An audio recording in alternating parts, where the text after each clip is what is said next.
Selamat datang ke saluran matematik anda. Di sini anda belajar matematik dengan menyelesaikan latihan secara praktikal dan terus kepada intinya. Jangan lupa langgan saluran ini, tekan butang suka dan komen apa yang anda ingin lihat dalam video akan datang. Hari ini kita ada soalan peperiksaan. Jom kita mulakan. Majlis Perbandaran sebuah pekan kecil di pedalaman telah memutuskan untuk memasang tiang lampu sepanjang sebatang jalan lurus yang bermula dari sebuah dataran utama dan berakhir di sebuah ladang di kawasan luar bandar. Oleh kerana dataran itu sudah mempunyai lampu, tiang lampu pertama akan dipasang pada jarak 80 meter dari dataran, tiang kedua pada 100 meter, tiang ketiga pada 120 meter dan seterusnya dengan jarak 20 meter antara setiap tiang, sehingga tiang terakhir dipasang pada jarak 1380 meter dari dataran.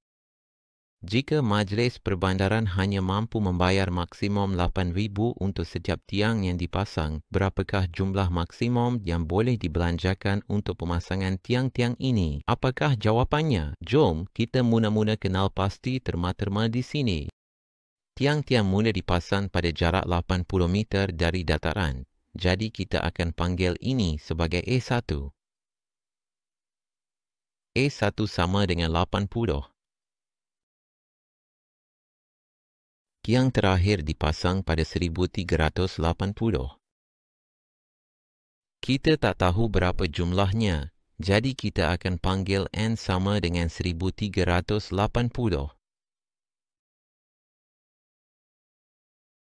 Setiap tiang berharga RM8,000 dan jarak antara setiap tiang ialah 20 meter.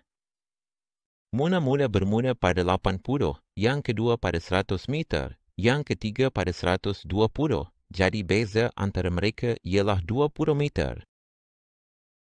Baiklah, kita dah kenal pasti di sini satu janjang aritmetik, di mana formulanya ialah N sama dengan A1 tambah N tolak 1, darab beza. Sekarang kita akan gantikan nilainya. N ialah 1380, sama dengan 80, N tolak 1, darab beza iaitu 20.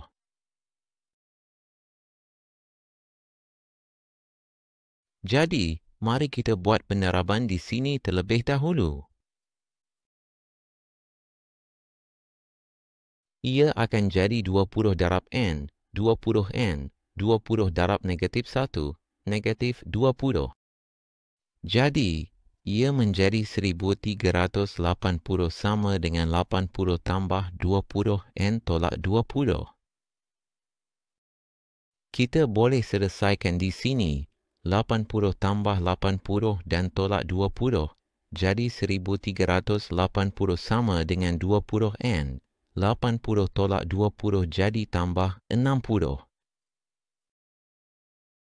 Sekarang kita akan tukar susunan terma di sini. Pindahkan N ke sebelah kiri dan biarkan nombor-nombor di sebelah kanan.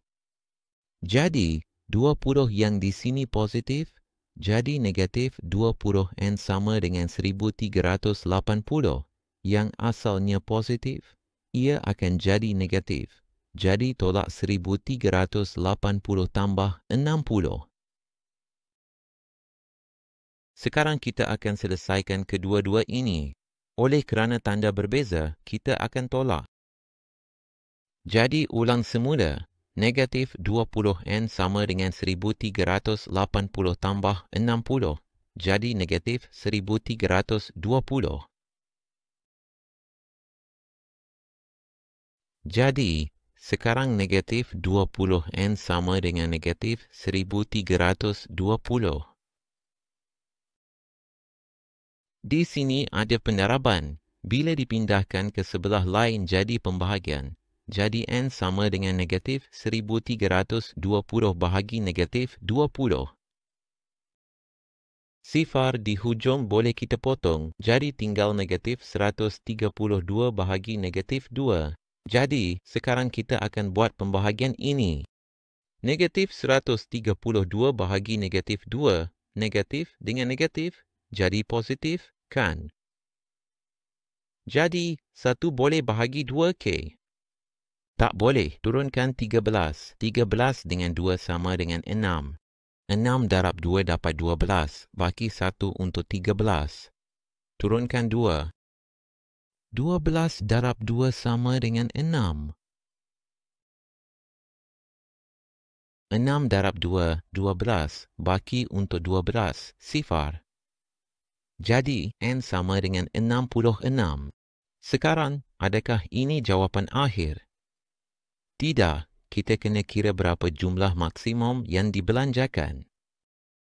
Kalau kita ada 66 tiang dan setiap tiang berharga 8,000, kita hanya perlu darabkan di sini untuk dapatkan jawapan. Sifar, apa-apa nombor didarab dengan sifar tetap sifar, jadi letak saja sifar, sifar, sifar dan mula darab dengan 8. 8 darab 6, 48. Bawa 4, 8 darab 6, 48 tambah 4, 52. Jadi jawapan yang betul ialah 528,000, iaitu pilihan C. Jadi pilihan C adalah jawapan yang betul. Inilah jumlah maksimum yang boleh dibelanjakan untuk tiang-tiang itu. Jom, jangan lupa subscribe saluran ini, tekan like dan tinggalkan komen. Jumpa lagi di video seterusnya.